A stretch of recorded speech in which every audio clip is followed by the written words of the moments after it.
చెప్పే సాక్ష్యం ఏంటంటే అది ఇంటి స్థలం కొంచెం 28 సంవత్సరాలు అయింది వేరే వాళ్ళకి తీసుకుంటున్నాము. అయితే అప్పట్లో 28 సంవత్సరాల క్రితం అంటే 1997 అప్పట్లో ఏంటంటే తెలియదు కాబట్టి కొంచెం అవగాహన కాబట్టి అప్పుడు తల్లిదండ్రులకి అగ్రిమెంట్ ద్వారా రాసుకున్నాం.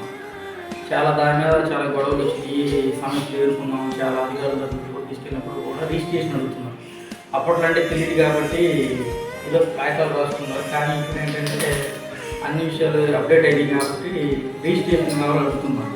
కొలవడానికి కూడా సర్వే ఇబ్బంది పడతా రావట్లేదు. అయితే ఇట్లా రిజిస్ట్రేషన్ చేసుకోవాలని నేను పాస్టర్ గారికి చెప్పి ఉన్నాను.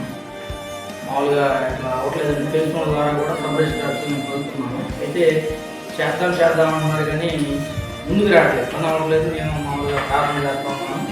అయితే పాస్టర్ గారికి పోయిన ఆదివారం అంటే 22వ తారీఖున మామూలుగా పేరుకి వచ్చాము. ప్రార్థన అయిపోయిన తర్వాత చివరి ప్రార్థనలో చేయించుకుని పాస్టర్ ఇలా సమస్య ఎలా ఉంది, ఇట్లా రిజిస్ట్రేషన్ చేస్తున్నామని అంటున్నారు కానీ ఆ ఆఫీసులో ఎవరైతే ఉన్నారో వాళ్ళు ముందుకు రావట్లేదు, కొంచెం లేట్ పడుతుంది అది నేను చెప్పుకొస్తా ఉన్నారు. 2 నెలల నుంచి నేను ట్రై చేస్తున్నాను.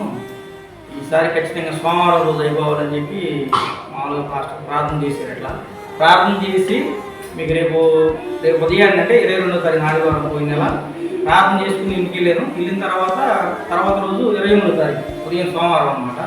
ఉదయాన్నే 6 గంటల నుంచి ఆఫీస్ నుంచి ఫోన్ వచ్చింది, ఇట్లా మీ రిజిస్ట్రేషన్ చేస్తాం మీ స్థలానికి సంబంధించి డాక్యుమెంట్స్ అన్ని రెడీ చేసి తెచ్చుకున్నారు.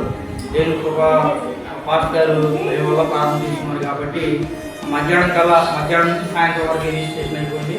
అలాగే దయచేసి ఆ హృదయపూర్వక చేసుకున్నాను. నేను ప్రార్థన చేసుకున్నాను. ఆ తర్వాత రోజే మార్నింగ్ ఉదయకాలంలోనే ఆఫీస్ నుంచి ఫోన్ చేశారు అనమాట. ఈ సాక్ష్యాన్ని ఏమి చెందినారు.